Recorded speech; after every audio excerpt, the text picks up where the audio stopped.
Muito boa noite. Eu gostaria de agradecer à Sobrafir pelo convite, a participação deste evento. Sem sombra de dúvida, é uma iniciativa extremamente importante. Como o professor Sérgio já inicialmente mencionou, de fato é algo que nós estamos vivenciando nos últimos meses e, de fato, temos aprendido dia a dia com relação a como tratar destes pacientes. Eu procurei montar esta apresentação breve para depois abrir espaço para as nossas perguntas, mas especificamente para trazer um questionamento em relação à reabilitação cardiovascular e esses pacientes de pós-Covid, algumas reflexões que nós temos feito, algumas lições que temos aprendido até então, procurando trazer um pouco da melhor evidência disponível para ajudar os profissionais que atualmente têm também, assim como nós, trabalhado com este público e também pesquisado em relação a essa população. Eu vou iniciar, então, falando um pouquinho que é interessante que desde 2019, quando neste documento foi publicado no Lancet, só um minutinho, por favor.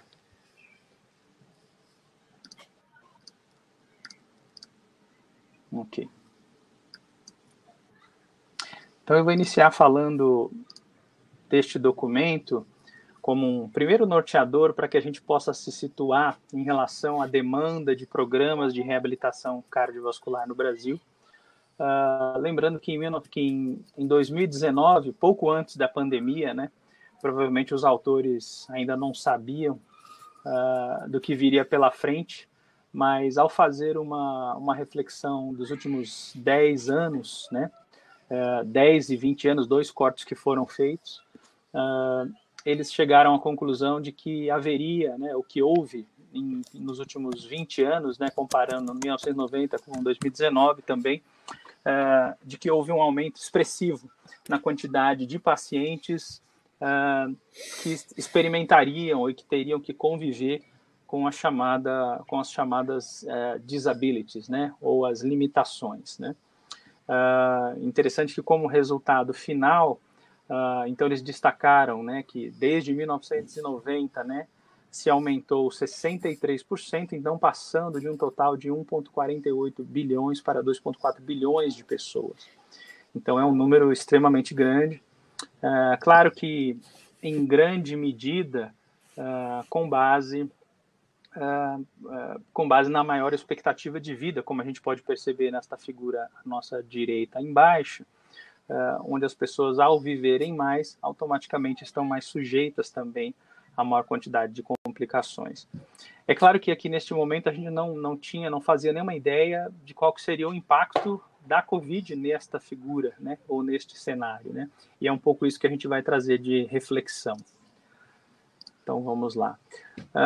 Como o professor Sérgio falou, né, eu fiz só um recorte aqui destes números, né, só em 2021 nós percebemos então a quantidade assustadora, né, quando nós comparamos com os países de dimensões continentais como os nossos, né, este número que hoje, né, em dia 14 de junho, falávamos em 17 milhões, hoje já batendo 18 milhões.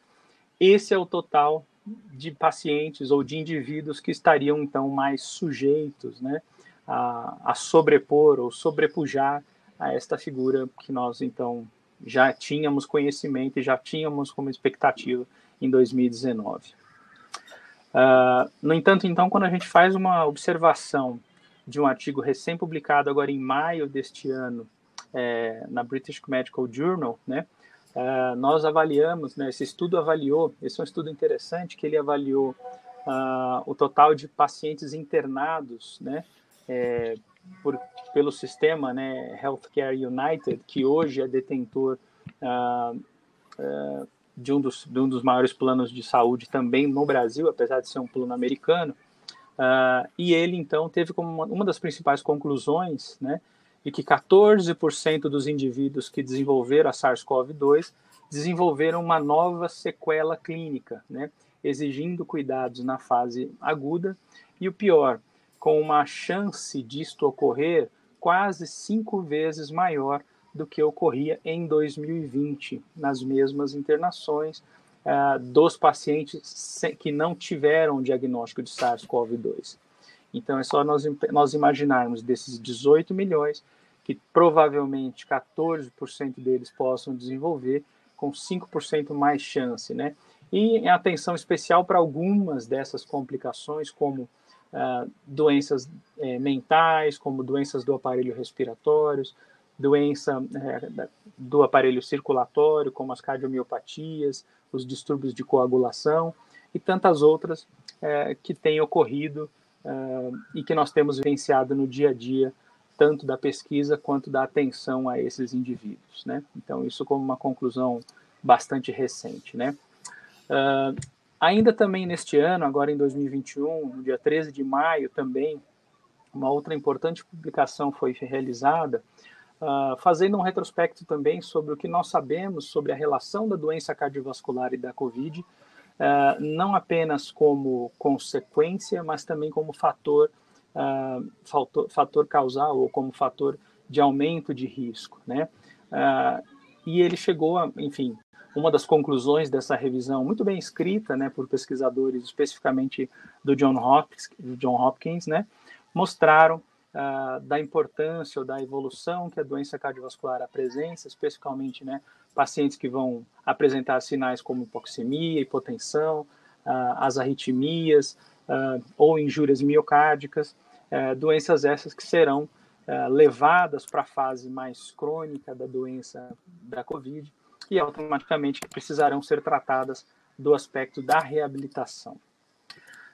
E aí eu fiquei me perguntando isso, então, aonde reabilitar esses pacientes, né?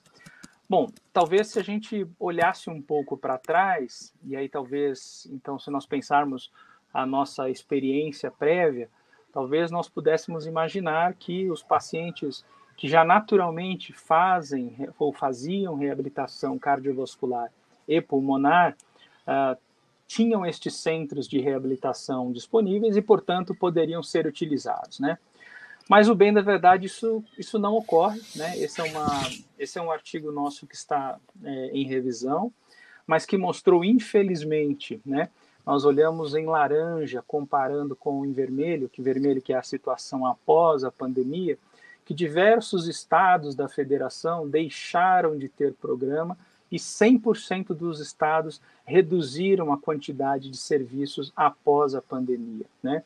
Então, apesar de um acréscimo de 100% na quantidade de oferta de vagas na modalidade de reabilitação remota, né, o que foi absolutamente bastante estimulado neste período, ao que parece, infelizmente, a quantidade de vagas disponíveis para a reabilitação sofreu uma redução da ordem de 60%.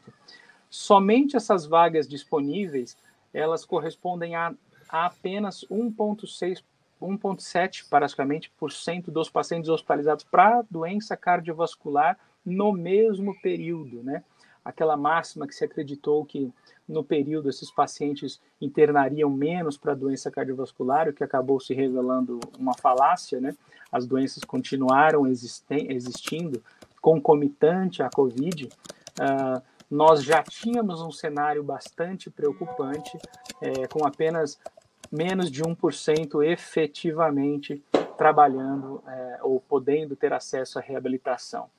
E aí é só a gente, então, colocar nesta mesma matemática, nessa mesma conta, agora uma demanda que aumenta exponencialmente em virtude das complicações da Covid, né? E aí, ao ler um pouquinho, achei bastante ilustrativo um editorial escrito por uma enfermeira que é CEO de uma das empresas do American College of Cardiology. Ela aqui está para quem quiser depois acessar. É um editorial bem interessante, trazendo uma reflexão sobre a importância, e aí, na verdade, ela aborda especificamente um dos problemas da reabilitação, que é como obter um pagamento, e aí não só obter, mas obter um pagamento adequado para se oferecer programas de reabilitação. Mas eu diria que no Brasil, para além do problema da educação reabilitação, nós temos outros problemas, talvez como uma corda fraca, talvez com uma quantidade de portas abertas muito restrita, ou seja, outros problemas que nós provavelmente iremos encontrar considerando a realidade já existente da reabilitação no Brasil. E aí uma outra pergunta que eu me fiz também para preparar essa nossa conversa hoje era, então se a gente fosse falar um pouquinho de como fazer a reabilitação destes pacientes pós-Covid, né? Como é que a gente então faria isso, né? Quais seriam as melhores evidências para se propor um programa de reabilitação? E aí a gente faz o que normalmente nós aprendemos na academia, que é ir à luz da ciência, né, e ver o que a ciência tem falado até então. Mas, infelizmente, o resultado não foi ali tão favorável, uma vez que até o presente momento nós temos apenas essa quantidade de estudos publicados atualmente, sendo que apenas um estudo no topo da pirâmide, né, chamado de estudo randomizado, que não foi cego, 2 estudos que como uma série de estudos observacionais, 2 estudos apenas como como uma série de casos, e uma revisão sistemática que incluiu apenas um estudo, né, e por um acaso publicado numa revista de alto fator de impacto, mas que tratou de incluir apenas um estudo avaliando resultados realizados ou resultados obtidos com o SARS-CoV-1, né. Interessante que, a despeito da baixa existência de estudos de ensaios clínicos ou estudos recentes, foram publicados nesse período 4 consensos ou guidelines, e interessante que nós não vemos, né, o nome de nenhum dos países que aparecem com a maior prevalência de doenças, né, ou de acometimento pela Covid, incluindo, então, Índia, Estados Unidos e Brasil, talvez porque tem algumas coisas em comum. Outros pontos importantes, né, que nós olhamos aí em relação a esses consensos, né, é que 0 desses documentos foram escritos com base na população desenhada para o estudo, 2 apenas forneceram a forma de busca e acesso aos dados, e apenas 2 utilizam as evidências mais atuais para avaliação da qualidade da evidência com base no documento GRADE. Ainda assim, uma publicação aprovada agora, esta semana, publicada no dia 13 de junho, fez um trabalho muito bom de compilar as informações, e aqui eu faço questão, então, de deixar essa referência, que claro que nós não vamos abordar todas elas, mas ela fez a questão de abordar todos os documentos que foram produzidos desse período da pandemia, em relação à quantidade de referências que se tem para cada um dos componentes da avaliação e do tratamento. Esse sim, um documento extremamente rico, interessante, jogando alguma luz, alguma evidência inicial de como avaliar e como tratar esses pacientes pós-Covid, né?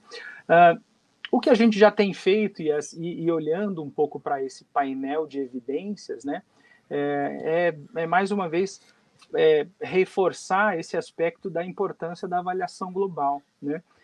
Então é importante que nós façamos a avaliação da tolerância ao exercício, avaliação da função pulmonar, avaliação da força muscular respiratória, equilíbrio, porque como o professor Sérgio falou inicialmente, essa doença é uma doença multissistêmica. Então, de fato, nós não sabemos ao certo. É claro que nós temos algumas evidências mostrando que à medida que os indivíduos evoluem com a forma mais grave da doença, há uma maior prevalência dessas limitações. No entanto, eu não tenho como antever se esse indivíduo vai ou não manifestar algumas destas limitações que podem estar presentes. Então, eu acho que essa é uma das principais reflexões que traz para que no nosso dia a dia, né, na nossa avaliação, nós possamos incluir ferramentas mais globais de avaliação.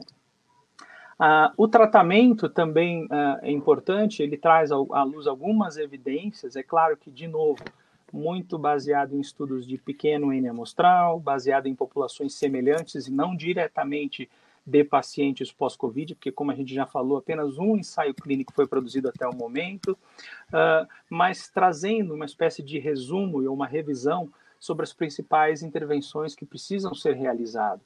E aí, ele chama atenção basicamente para 2 pontos que eu diria que é uma prescrição completa. Então, eu não posso me dar ao luxo de prescrever apenas um domínio da prescrição, eu preciso avaliar e intervir nesse paciente de uma forma completa. E trouxe, né, à tona uma coisa que na reabilitação cardíaca, e com certeza o professor César também vai reforçar isso, a prescrição individualizada que nós tanto falamos, né, parece que tem se tornado cada vez mais evidente, né? Então, a importância de se treinar componente aeróbico, de força, flexibilidade, a importância da educação, suporte psicológico, equilíbrio e AVD têm sido pilares fundamentais para se tratar uma estratégia de reabilitação efetiva e com resultados mais eficientes para essa população. Aqui também é só uma segunda tela mostrando esse resumo que, mais uma vez, pode ser acessado nesse documento que foi recentemente aprovado.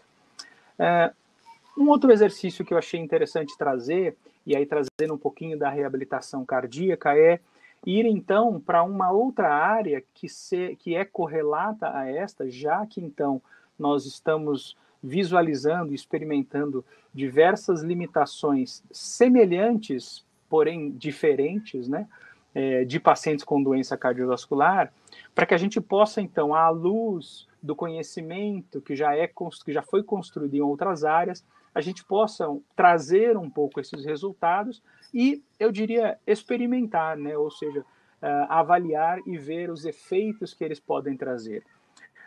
E aí, então, particularmente na reabilitação cardíaca e especificamente no subgrupo da insuficiência cardíaca, vejam que, diferente das evidências para a COVID, nós encontramos só no período de 17 a 20, 29 revisões sistemáticas com meta-análise, tratando, né, dos efeitos de um programa de reabilitação nesta população sabida, né? E, de novo, né, fica interessante, né, nós pensarmos nesse paradoxo, né, do excesso de evidências, ao mesmo tempo que nós continuamos ainda oferecendo a reabilitação para apenas menos de 1% dessa população. Então, isso parece realmente bastante preocupante.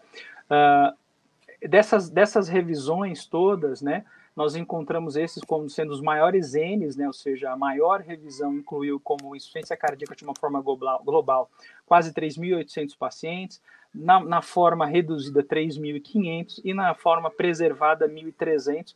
Então, ou seja, as evidências são importantes, mas menores para pacientes com insuficiência cardíaca preservada.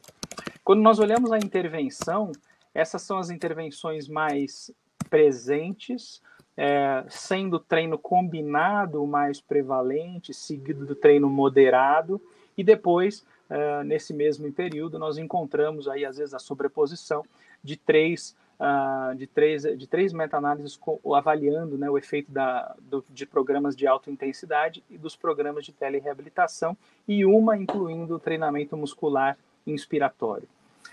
Como comparador a essas intervenções, a maior parte dos estudos, na verdade, faz comparação entre modalidades, seguido por comparação de grupo controle e depois tratamento de usual care.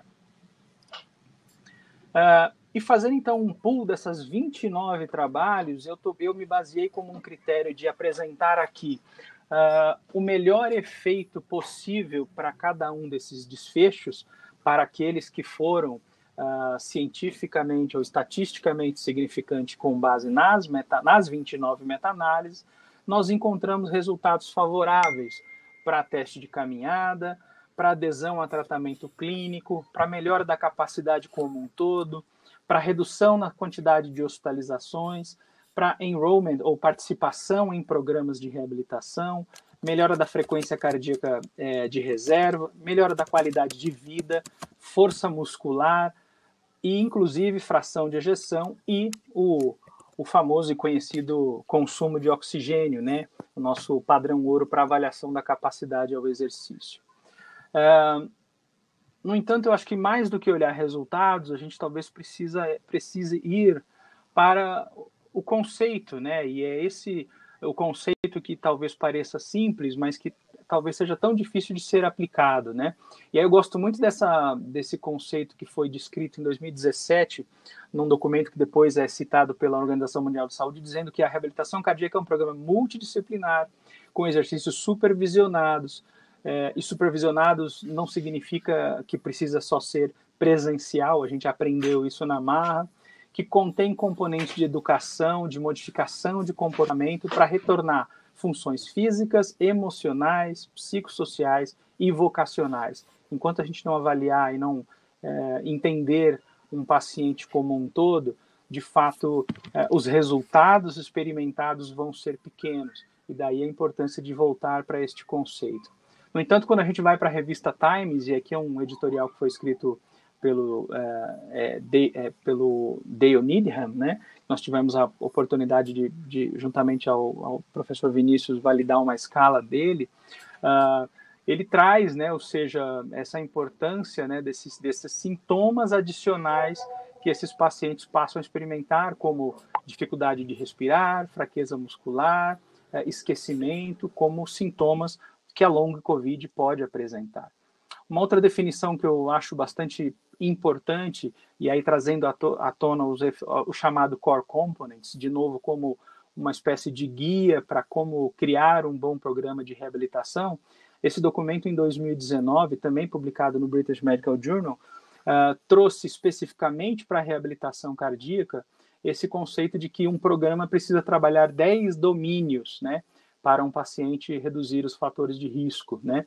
E esses programas precisam ser progressivos, individuais, para que tenham efetivamente um papel importante na redução dos fatores de risco e na adesão a longo prazo desses pacientes, né, na mudança de estilo de vida. Se esses mesmos componentes, né, são necessários ou na mesma magnitude para estes pacientes pós-Covid, né, de fato é algo que a gente ainda não sabe, ainda talvez vai aprender, e o tempo realmente vai nos auxiliar neste sentido. Eu creio que nós profissionais de saúde, temos feito o nosso papel. Eu acho que de uma forma geral nós temos percebido então, né? E aí eu faço uma comparação da nossa experiência de atender pacientes exclusivamente com insuficiência cardíaca para estes agora no pós-Covid. Nós temos percebido pacientes mais graves, com a maior quantidade de comorbidade, mais disfunções presentes e uma maior quantidade de pacientes, né? Hoje nós temos no nosso pequeno laboratório na Faculdade de Ceilândia, hoje, por exemplo, nós temos uma fila de espera de mais de 100 pacientes, né, com uma dificuldade de entrada. E isso que nós sabemos que profissionais em todo o Distrito Federal têm feito esforços para tentar receber e atender essa população que hoje basicamente não sabe muito o que fazer, né? O tratamento a gente percebe que é isso, né? Ou seja, é feito de forma descentralizada, né? Então, ao que parece, são iniciativas pontuais, nós não temos nenhum planejamento global para receber esses pacientes. Percebemos de forma importante, né, uma escassez de investimento, quer seja para atenção, para criação de serviços, né? É algo que a ciência já tem demonstrado há muito tempo. Já haveria uma demanda e haveria uma necessidade de criar serviços de reabilitação para essa população, assunto que a gente basicamente não ouve falar, e isso tem ficado basicamente por iniciativa de profissionais que são realmente verdadeiros guerreiros, né? Tentando ajudar a população da forma com que pode, buscando treinamento, buscando evidências, sem nenhuma ação coordenada.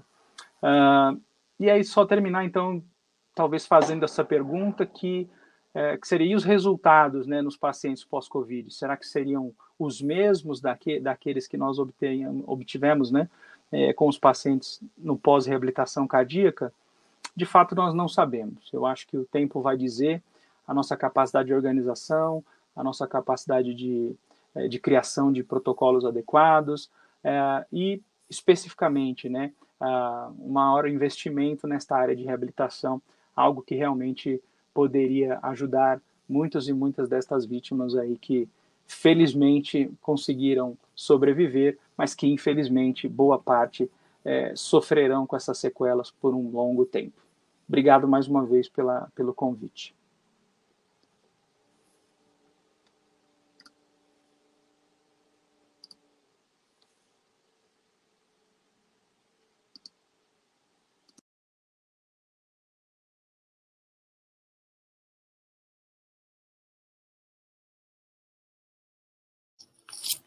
Bom, boa noite a todos. Todos me ouvem aí? Tudo bem? Ouvindo bem.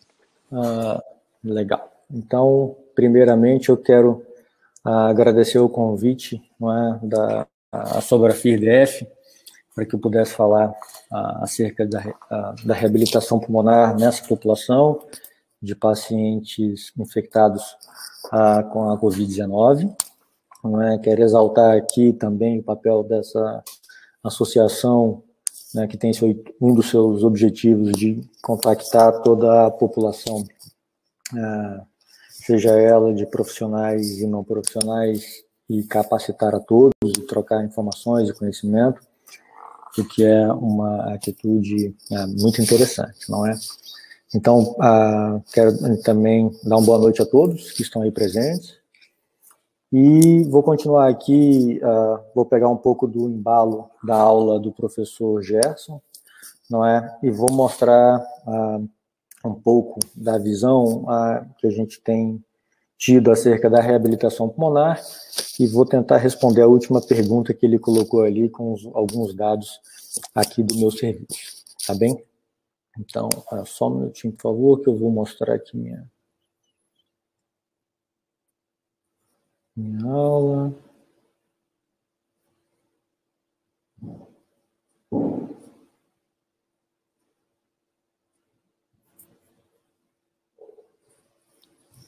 Bom, então a ideia é conversar acerca da reabilitação pulmonar de pacientes pós-Covid-19, não é? Muito do que o professor Gerson já introduziu aí, eu vou também buscar para mostrar e justificar aquilo que eu fiz e tenho feito na reabilitação desses pacientes, não é? Então, os objetivos da reabilitação para pacientes infectados com Covid-19, aqueles com queixas respiratórias, obviamente, são reduzir a dispneia, reduzir as complicações pós-infecção, preservar todas as funções, minimizar as disfunções, melhorar a qualidade de vida e, obviamente, tendo como objetivo a independência funcional desses pacientes, não é? Quando a gente pensa, então, em infecção por Covid-19, é claro que, até como o professor Gerson já colocou, há uma série de órgãos acometidos por esse vírus, mais especificamente os pulmões, não é? Então, quando a gente olha para a imagem de tomografia desses pacientes e olha para a função pulmonar, são pacientes que apresentam um padrão restritivo, não é? Os pacientes, então, boa parte deles, não todos, eles apresentam redução de sua capacidade pulmonar total, redução de sua capacidade vital, redução do volume residual, redução da difusão por monóxido de carbono, o que caracteriza, então, um padrão restritivo, né? Isso do ponto de vista mecânico.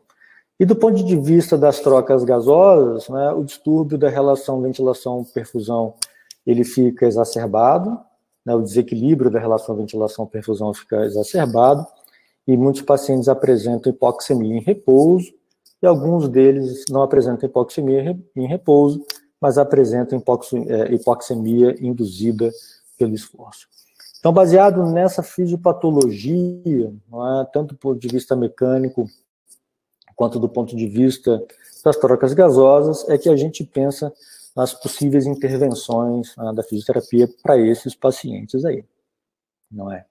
Ainda assim, a gente precisa ter uma visão mais global, como o professor Gerson bem colocou na sua explanação, não é? E por quê? Porque muitos desses pacientes são internados e a restrição ao leito acaba que acontece, não é? Muito embora os colegas que estão trabalhando dentro do hospital tenham suas ações para minimizar os efeitos da restrição ao leito, a gente sabe que a hospitalização com infecção por Covid-19 é uma união perfeita para a perda de massa muscular e para a disfunção respiratória. Então, a gente precisa ter isso em mente, não é?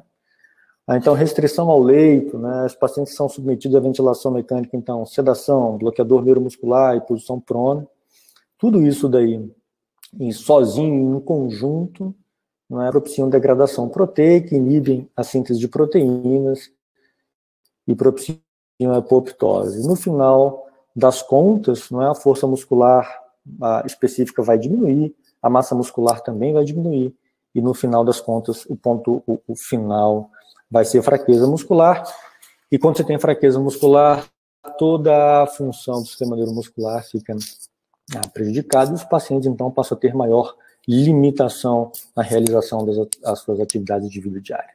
A gente precisa ter isso em mente para que a gente tome decisões do ponto de vista da intervenção, não é? E aí eu quero trazer, então, uma visão geral aqui, um modelo, para que a gente fale o seguinte, olha, toda a doença, ela acomete e ela tem um efeito no sistema. Mas essas doenças, as crônicas, sobretudo, os efeitos não ficam restritos àquele sistema. Há efeitos sistêmicos desse acometimento, não é? E, via de regra, o sistema neuromuscular é acometido. O acometimento do sistema neuromuscular, então, contribui para a intolerância ao exercício e reduz a massa muscular, não é? E a redução da massa muscular também contribui para a intolerância ao exercício, fica um ciclo vicioso, e a redução da massa muscular é um marcador independente da gravidade da doença. Quando eu me refiro a marcador independente da gravidade da doença, significa dizer que o doente pode ter uma classificação da doença lá no órgão, né, mas a redução da massa muscular, independentemente da classificação da gravidade da doença, olhando aquele órgão, o sistema acometido, quanto menor a massa muscular, mais grave é o paciente. Isso é importante ter em mente. E ainda assim, eu trago aqui uma imagem muito interessante, que é a pirâmide da imobilidade, não é? Então, com os fatores de risco, sedação, microgravidade, restrição ao leito, imobilização de membros, a gente percebe que em poucos dias, né, de 7 dias, no ambiente de microgravidade, sedação talvez menor que 7 dias, já se detecta a redução da massa muscular. E quando a gente olha, então, no gráfico da direita, em que a gente coloca em perspectiva a massa muscular, o tempo e a limitação funcional, veja que se a massa muscular reduz de forma significativa, né, chega uma certa hora em que o indivíduo cai abaixo da linha da limitação funcional, ele fica completamente dependente do ponto de vista funcional, e ele só vai se recuperar tempos depois, o tempo é importante, aí na sua recuperação, e veja, quando a massa muscular aumenta. Então, esse mecanismo fisiopatológico, ele é importante para que a gente tome atitudes no sentido da intervenção para pacientes infectados com o Covid-19, do ponto de vista da reabilitação pulmonar e cardiovascular, como o professor Gerson disse agora há pouco.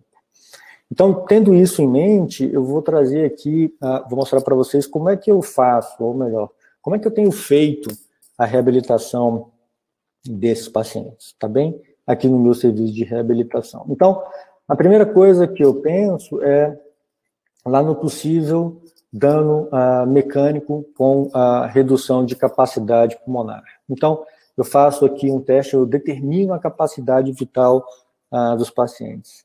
Essa capacidade vital deve ser, idealmente, maior que 30 ml por quilograma de peso. Se a capacidade vital for menor que este valor aí, né, esse é um marcador importante para que eu tome uma decisão de reexpandir os pulmões desse paciente. Então, começo por aí. Depois eu vou me preocupar em meço a tolerância à capacidade de exercício desses pacientes. Aqui na clínica, eu faço teste de caminhar de 6 minutos, né, e alguns desfechos importantes. A distância percorrida, que é o desfecho primário desse teste, né, ainda assim eu meço a saturação periférica e a frequência cardíaca durante todo o teste, porque alguns pacientes só desenvolvem hipoxemia e dessaturação da oxihemoglobina durante o esforço. É por isso, então, que eu faço essas medições enquanto o sujeito faz o teste de 6 minutos. Ainda assim, eu tenho no meu serviço aqui uma plataforma de força, E com essa plataforma, eu faço um teste de força de membros inferiores, em isometria, e aproveito também para medir o equilíbrio dos indivíduos. Então, pensando no mecanismo fisiopatológico da doença e a sua ligação com as intervenções, eu faço assim: se o indivíduo apresenta padrão restritivo com redução significativa da capacidade vital, eu penso em terapia pressórica com CPAP de forma intermitente, tá certo?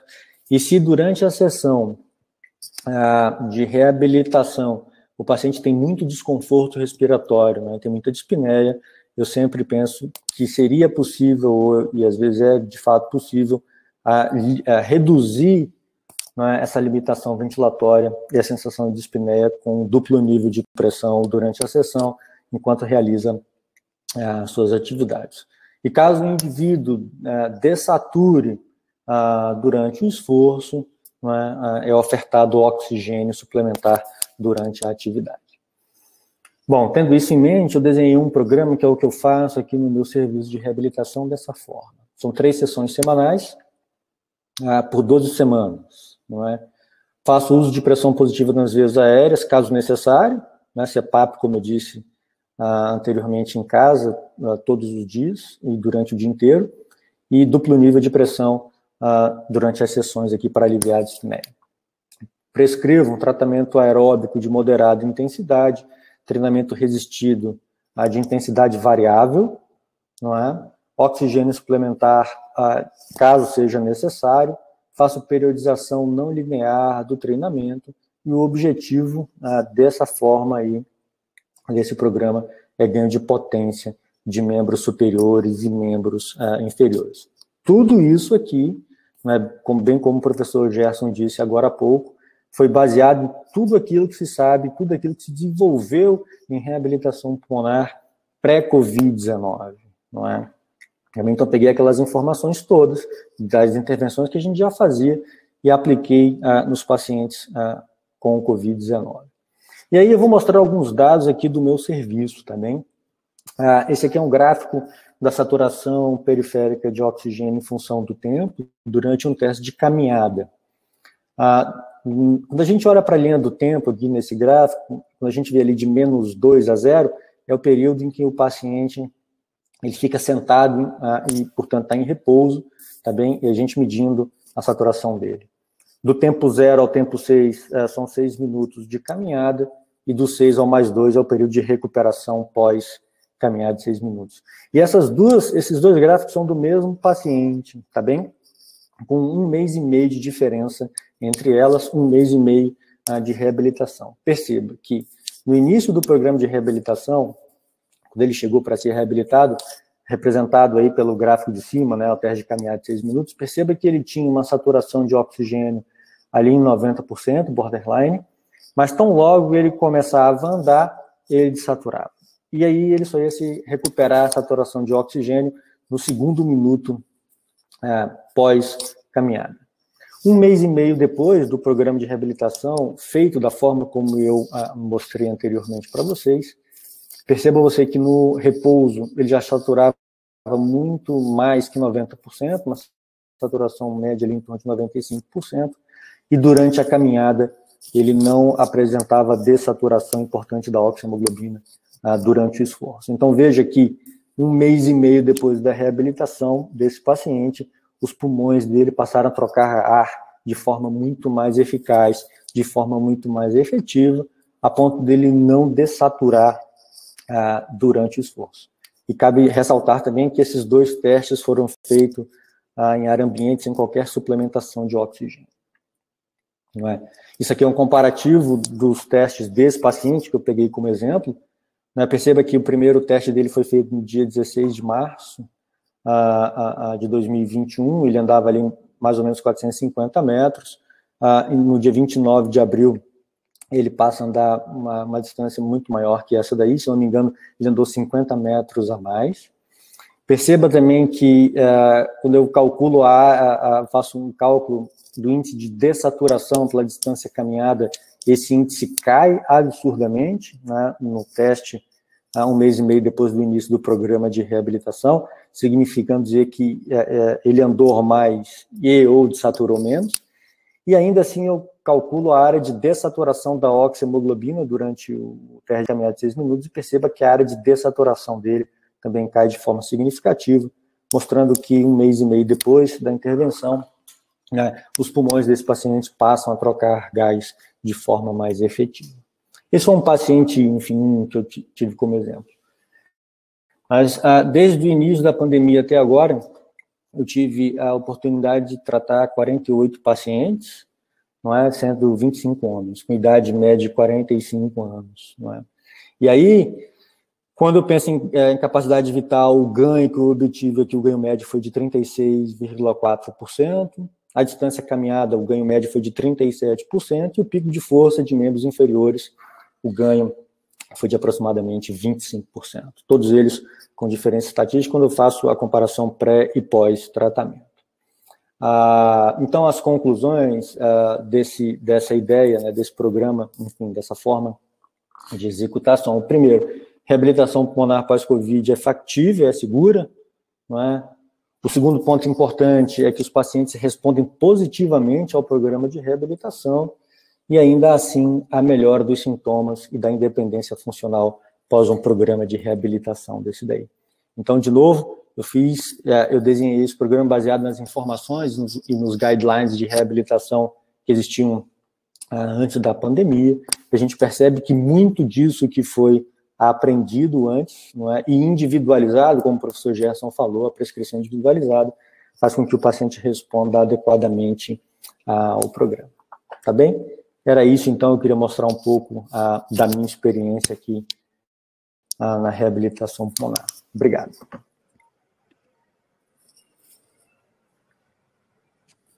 Professor Gerson, o senhor pode entrar na sala. Muito bem. Muito bem. Bom, eu não tinha a dúvida que a gente teria duas excelentes explanações de altíssimo nível e foi assim muito boas, muito esclarecedoras e animadoras, né? Não tenho palavras disso, até porque eu sou suspeito. Mas, enfim, eu também quero fazer algumas perguntas, mas eu vou passar aqui algumas perguntas que fizeram aqui. Uma é: parabéns pelos resultados. Em seu serviço, como a intensidade do treino aeróbico é determinada? Eu acho que deve ser para o professor Gerson, mas o professor César, mas eu acho que o professor Gerson também pode depois responder, se for possível. Fique à vontade. Bom, professor Gerson, quer falar primeiramente aí, não? Não, fique à vontade, tranquilo. Legal. Aqui, no meu serviço, como eu não tenho, quer dizer, o teste que eu tenho à mão é o teste de caminhada de 6 minutos, eu faço uma aproximação pela variação da frequência cardíaca obtida nesse teste de 6 minutos. E vou tateando por aí. Se eu tivesse acesso a um teste cardiopulmonar, seria por esse teste. E como os pacientes vêm de muitas clínicas privadas e também vêm sem esse teste, quer dizer, a gente não usa nosso tempo entre mandar o paciente ir para lá e vir para cá, porque talvez a gente perca tempo aí. Então, eu faço baseado na resposta cardíaca pelo teste de 6 minutos. Não é a melhor forma de fazer, obviamente, não é a mais precisa para fazer, mas é assim que eu tenho feito por aqui. Bom, antes do professor Gerson responder, eu queria intervir, porque a gente tem que pensar, eu acho que foi muito boa a resposta do professor César, porque a gente tem que pensar no ideal, quando a gente está com uma atividade voltada para a pesquisa e quando a gente está numa prática de assistência, né, que a gente precisa resolver. Então, nesse sentido, a gente tem que ter uma base. Então, eu acho que é uma boa saída dessa. E aí eu já aproveito para enganjar, junto com a mesma pergunta, se vocês também utilizam o Borg, né, a escala de sensação de esforço, para também prescrição do exercício, né, e acho que isso aí é interessante, porque, de modo geral, a gente sabe que, olhando lá a escala, em torno de 6 a 9, 6 a 8, mas, às vezes, no doente com Covid, pós-Covid, a gente não consegue manter um esforço desse, porque, como foi muito bem explorado no início, devido a ser uma condição multissistêmica, multifatorial, às vezes a gente tem uma limitação. E vocês dois que, né, são craque em reabilitação pulmonar, e cardíaca, a gente sempre lembra das engrenagens, né, de Walsman, e ali a gente tem o aspecto do sistema circulatório, limitação ventilatória e limitação muscular. E no COVID pode ter os três juntos, eu acho, né? Então quero ouvir a opinião de vocês nesse sentido. O sistema pode ser muscular, o sistema pode ser neuromuscular, ou o sistema pode ser neurológico. E pode ter o circulatório e o pulmonar. Todos podem estar concomitantes e podem ser isolados. Então, é um desafio grande e, às vezes, a gente precisa pisar um pouquinho no freio, né? Então, queria ouvir a posição dos senhores aí. Perfeito. Então, tá me ouvindo bem? Professor Gerson, você quer? Veja lá. Perfeito. Vamos lá. Eu concordo com o professor César nesse sentido que nós precisamos, né, a ausência do padrão ouro não pode ser motivo ou razão para não reabilitar um paciente, né? A gente, enfim, a gente costuma dizer que é importante você saber fazer a reabilitação com a maior ou a menor quantidade de informações possíveis, né?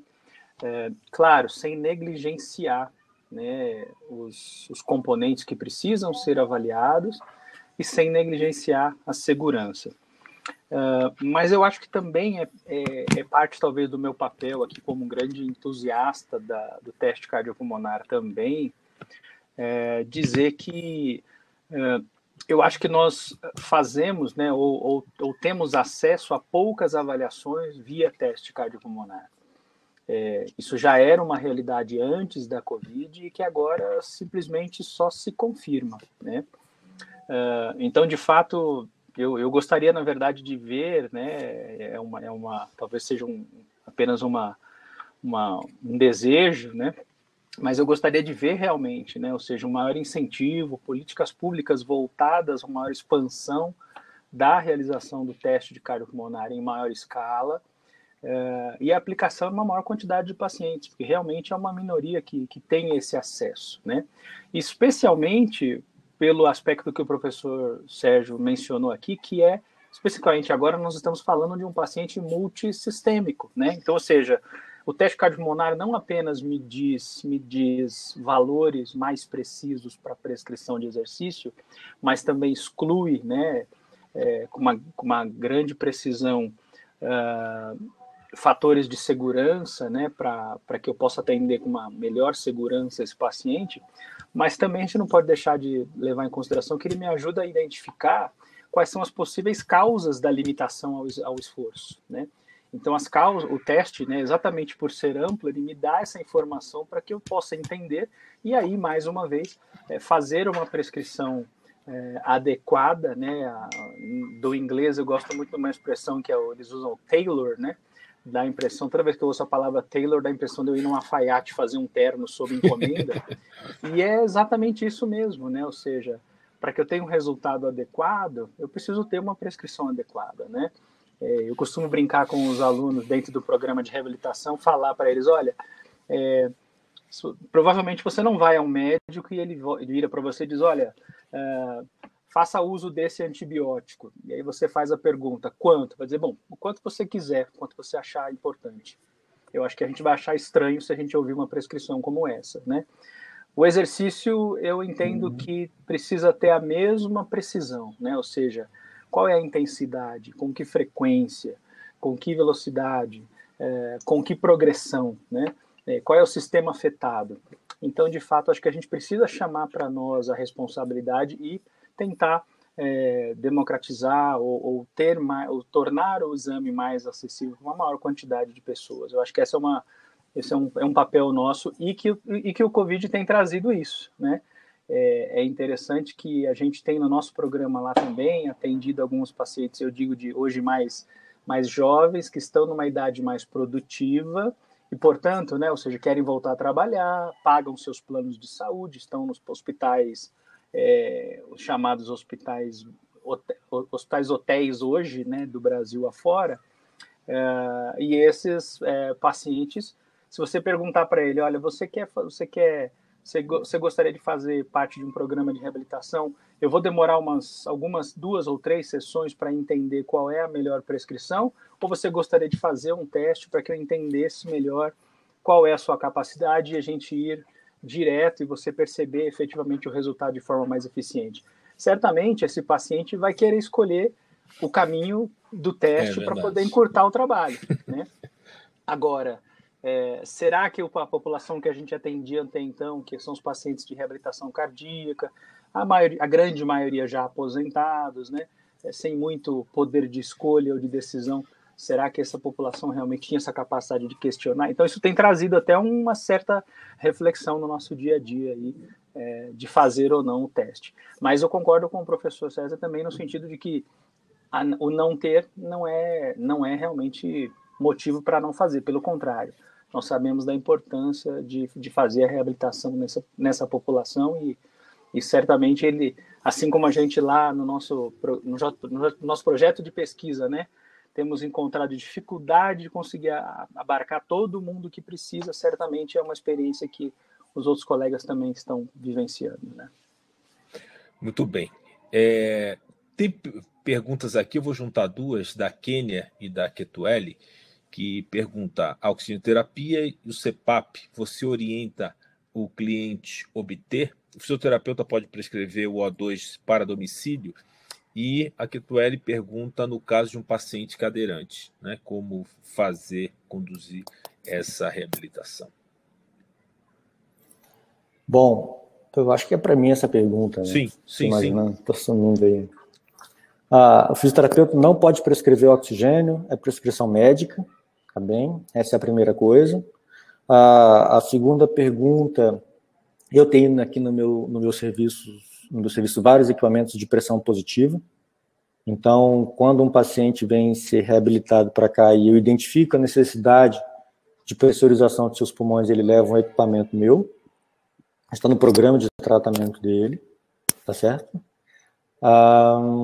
É isso. Se ele precisar de oxigênio suplementar em casa, né, o que eu tenho visto aqui no meu serviço, eu vou falar pelo que eu tenho visto aqui, muitos pacientes já foram identificados pelo seu médico assistente, então o médico já prescreveu isso e já pediu que ele adquirisse ou alugasse, enfim, um concentrador de oxigênio, um cilindro de oxigênio para uso de O2 domiciliar.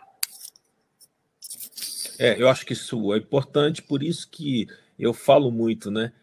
A reabilitação e a alta complexidade só funciona com equipe transdisciplinar, interdisciplinar, porque, na verdade, nós sabemos as indicações, a gente vai discutir e vai, né, é claro, conversar com o médico e na hora essa oxigenoterapia vai ser otimizada, não é?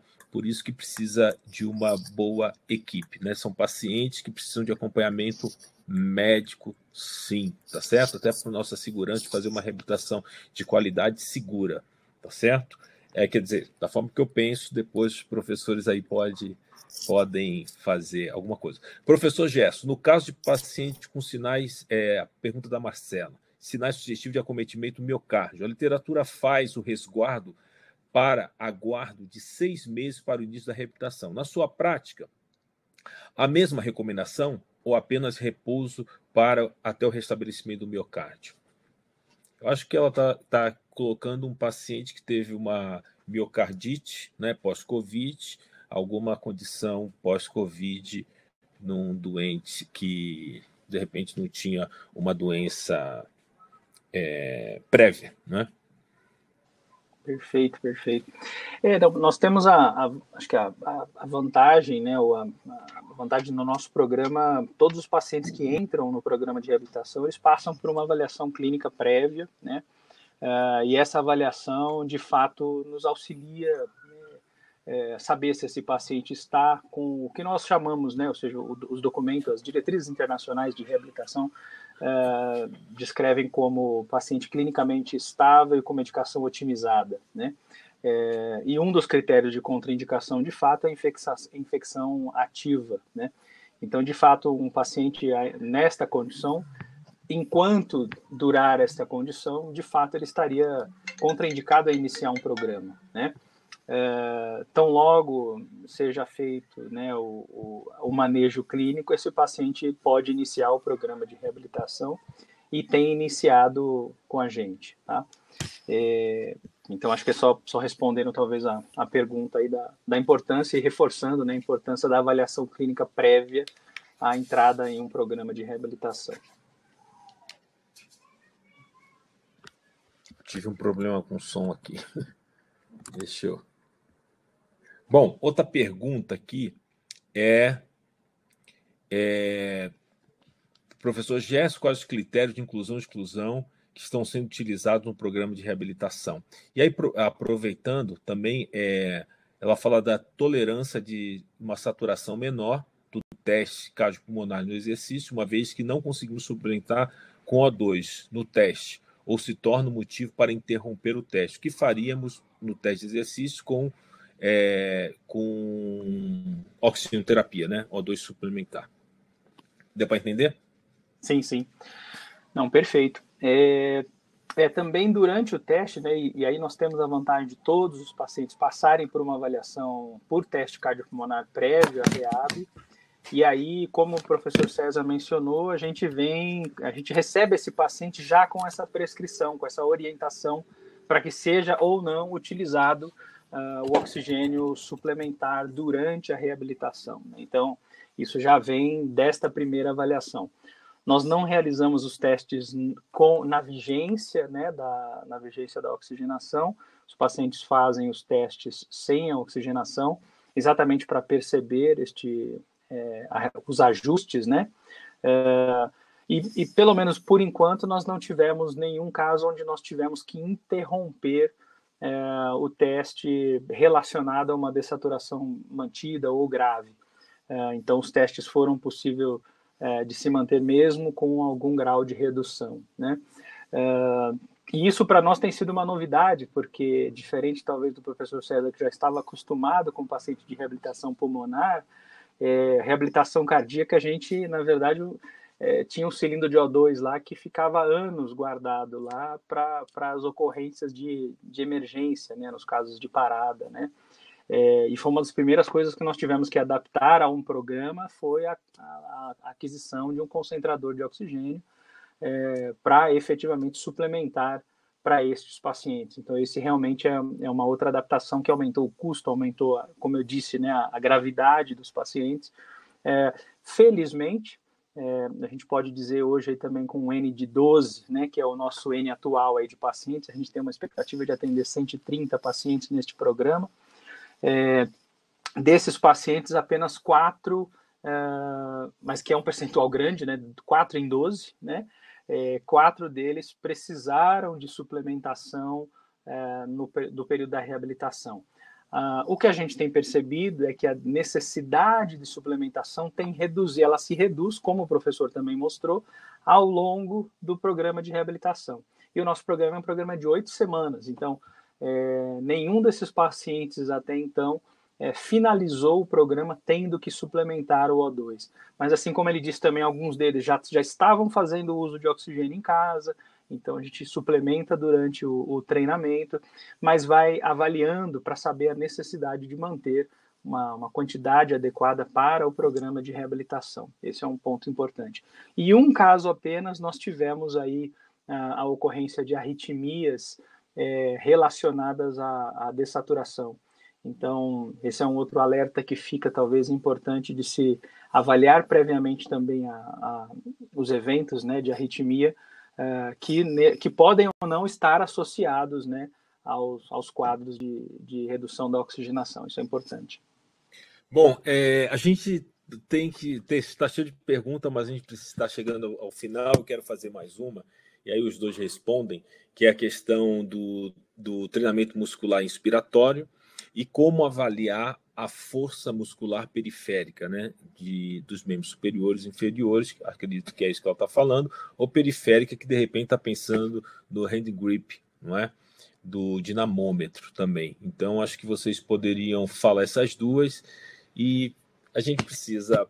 Tá muito bom, mas tem um tempo aqui que a gente já tá ultrapassando o tempo, tá certo? Bom, vou falar de novo, então, aqui da minha experiência, ok? Eu tenho dois equipamentos aqui para medição de força. Eu tenho uma célula de carga, que eu consigo, então, fazer a medição da força isométrica, e aí dá para fazer de todas as articulações possíveis e imagináveis, basta trocar a posição aqui no equipamento, eu consigo fazer isso. Basicamente, faço distensão do joelho, tá bem? E ainda assim, como eu tenho uma plataforma de força e equilíbrio, como eu mostrei anteriormente, eu faço um teste isométrico, como se fosse um levantamento terra. Isso aí me dá potência e força dos membros inferiores de uma forma global e não só de extensão, não só de flexão. Então, basicamente isso, não é? E acerca do treinamento muscular inspiratório, sim, talvez seja uma alternativa. Eu, particularmente, não faço aqui no meu programa, não é? E não sei se eu tivesse incluído isso nos meus pacientes, se o ganho de função tivesse sido maior, não sei dizer. Mas, particularmente, não faço nos meus aqui. Tá bem? É isso, só para não tomar muito mais o tempo. Perfeito. Também respondendo, no nosso caso, nós fazemos a avaliação por uma célula de carga também, para avaliação de extensão de joelho, mas os pacientes, por conta do programa de treinamento com treinamento resistido, nós fazemos o RM, né, dos principais músculos envolvidos, que serão treinados, né? Então, isso também nos dá uma boa ideia do quanto da evolução para os diferentes movimentos que o paciente vai realizar. Em termos de uso do treinamento muscular respiratório, é interessante eu, talvez assim, de novo, aqui trazer duas experiências. O nosso programa, em termos de projeto de pesquisa na Universidade de Brasília, é exatamente a pergunta, né, do estudo, é verificar a diferença ou não da adição do treinamento muscular respiratório. Então, metade dos pacientes, de forma cega, fazem acesso a um programa com treinamento muscular respiratório. Por outro lado, um dado interessante, nós fazemos um dos estágios, hoje, basicamente, os locais de reabilitação, né, que é lá no HUB, com a Bianca, lá, reabilitação cardio, hoje tem atendido paciente pós-Covid, e lá no Cefro, onde a gente também realiza estágio, né, em parceria com o Corpo de Bombeiros. Interessante que nós fizemos um painel de avaliação de todos os pacientes que estavam em atendimento no programa lá do Cefro. E, para nossa curiosidade, mesmo os pacientes mais debilitados naquele momento, nós fizemos um corte assim para avaliar, não me lembro se foram 10 ou 11 pacientes que foram submetidos à avaliação, os pacientes que estavam em atendimento com as alunas, e nenhum deles tinha valores de MIP, né, de força muscular respiratória, inferior ao predito. Então, todos eles com força muscular respiratória normal, tá? Então, assim, são os dois pontos aí para a gente trazer como experiência, né? Apenas como experiência. Né? Eu digo o seguinte, eu tenho uma frase, né, que se nós não soubermos avaliar, infelizmente, a gente não vai conseguir indicar um bom recurso, muito menos ter uma excelente intervenção, não é? Então, tudo isso acho que vai passar por uma avaliação. Tem uns que vão ter, no meu ver, uma indicação de fazer um treinamento, e outros não, porque a própria atividade física, o treinamento, né, aeróbico resistivo, a gente sabe que vai melhorar também a função da musculatura respiratória, a musculatura como um todo. Tá certo? Bom, eu vou fazer só a última aqui, da Laura Custódio, que colocou uma questão interessante. Professores, devemos mesmo esperar 4 a 6 semanas para iniciar a reabilitação? Ela está colocando algumas orientações, até porque teve, né, uma comunicação falando que depois da alta, parece, né, não sei se é isso, que aguarda para iniciar a reabilitação. Eu acho que é importante vocês mencionarem isso, e eu também tenho uma posição em relação a isso. A minha posição é que não. Parabéns. Que comece tão logo possa. Pelo contrário. Isso. A reabilitação começa lá dentro do hospital, exatamente, né? Dentro então, da UTI. Se sai do hospital, seja para casa ou para o serviço, vai esperar 4 semanas para... Não dentro compreendo. Da UTI, para deteriorar mais, piorar a recuperação e perder o time, né, de muita coisa. Perder o timing. Então, esse é o ponto, perder o timing. Não dá para perder, não, na minha opinião. Não dá. De fato, tem essa informação em uma comunicação que eu vi, um artigo internacional, não estou lembrando o autor, achei muito estranho, porque a gente sabe que no passado, é engraçado, né? Se a gente pegar a década de 80, a década de 70, aí, o repouso era tratamento para muita coisa, né? Para hepatite, para várias doenças, mas tinha muito mais eventos tromboembólicos, mais depressão, um monte de coisa. E hoje em dia, pelo contrário, né, o infartado, às vezes, não era nem para chegar perto deles, né? Professor Gerson daí. Agora é diferente, mudou, né? E a gente sabe que a atividade, e principalmente, acho que esse é importante, eu queria finalizar, eu quero finalizar e não consigo, né? Mas a gente precisa finalizar pelo horário, mas eu queria que vocês finalizassem falando uma coisa importante, que o treinamento, que é o programa de reabilitação, ele diminui os fatores inflamatórios, não é? E se ele diminui os fatores inflamatórios, ele tem condições de melhorar a função de todo o sistema e também acaba sendo um fator de proteção para outros eventos, não é isso? Então, acho que vale a pena os dois fazerem esse comentário em cima disso aí, da questão da redução do processo inflamatório às custas de uma boa atividade. É lógico que por isso que precisa saber avaliar, para saber indicar, né? Se é uma condição muito inflamada e fizer também atividade, pode piorar, a gente sabe disso, não é? Mas eu acho que esse ponto acho que é importante. E aí a gente parte para o final e agradece aí esse público que estamos num quantitativo aí maravilhoso, mas também com uma abordagem fantástica. Por favor. Muito bem, muito bem. De fato, falando em relação a início, isso, nós hoje temos respeitado por um critério do CDC, né, que tem sido a recomendação que a própria Organização Mundial de Saúde usa, que é aguardar um período de 21 dias para início, mais pensando na questão de possibilidade de contaminação. Isso nós estamos falando de 21 dias do início dos sintomas, né?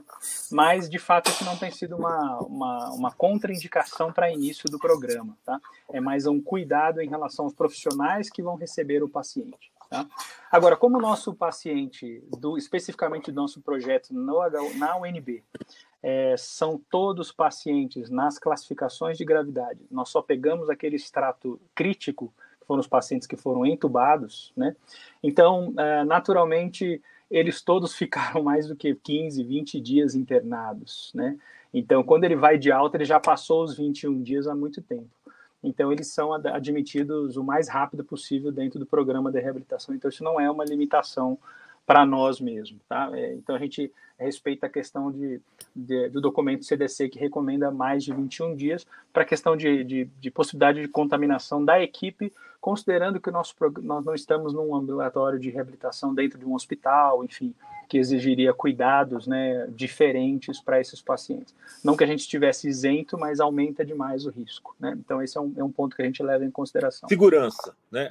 Segurança, né? Mas não é uma contraindicação, não é uma contraindicação, na verdade, é melhorar a segurança. É a questão de um teste ergospirométrico com cardiopata grave, né? NIR4, né? Então, a gente precisa ter os devidos cuidados. Por favor, César.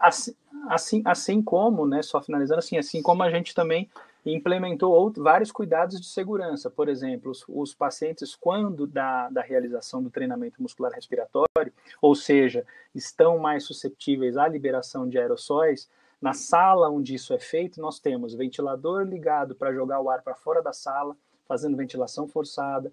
O profissional que recebe faz isso com capote, faz isso com face shield, e o treinamento é feito com aparelho com filtro individual, tá? O mesmo cuidado é feito no teste cardiopulmonar. Então, isso foram mudanças que acabaram acontecendo do período pré e pós-pandemia. Realmente são cuidados que a gente passou a fazer. César, algum complemento que eu preciso fechar? Sim, rapidamente. Olha, como você bem colocou, Sérgio, anteriormente, esse paciente ele é visto por N profissionais e cada um desses profissionais toma a sua atitude. O doente que está muito inflamado, ele está sob uso de droga anti-inflamatória. Nenhum paciente com PCR elevado está aí ao Deus dará. Não existe. Exatamente, isso. Não existe, verdade. Não existe. Então, quer dizer, a gente sabe que essas drogas aí vão ajudá-lo na inflamação, vão cobrar um pedágio muscular, e é por isso que a gente tem que começar aí. Exato. Porque se a gente for esperar a inflamação acabar, tem que tomar alguma decisão, já é. A professora doutora Fernanda Lança, que é a nossa diretora científica, não é?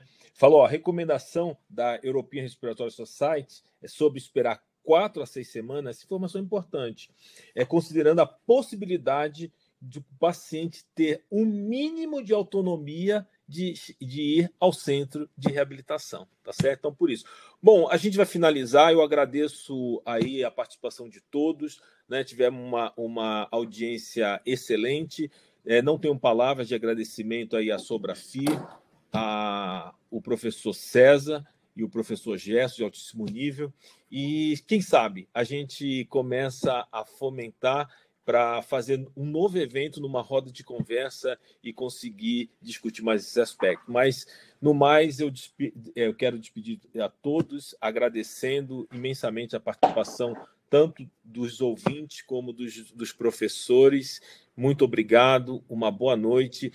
Procure a Sobrafi, se associe à Sobrafi, porque é dessa forma que a gente vai melhorar a assistência e nessas discussões a gente precisa ter uma sociedade forte para os profissionais, os fisioterapeutas que estão na ponta, terem também uma retaguarda nossa de ajuda e assim a gente melhorar as condições de trabalho e, consequentemente, a sociedade, nós que fazemos parte da sociedade, todos nós seremos beneficiados.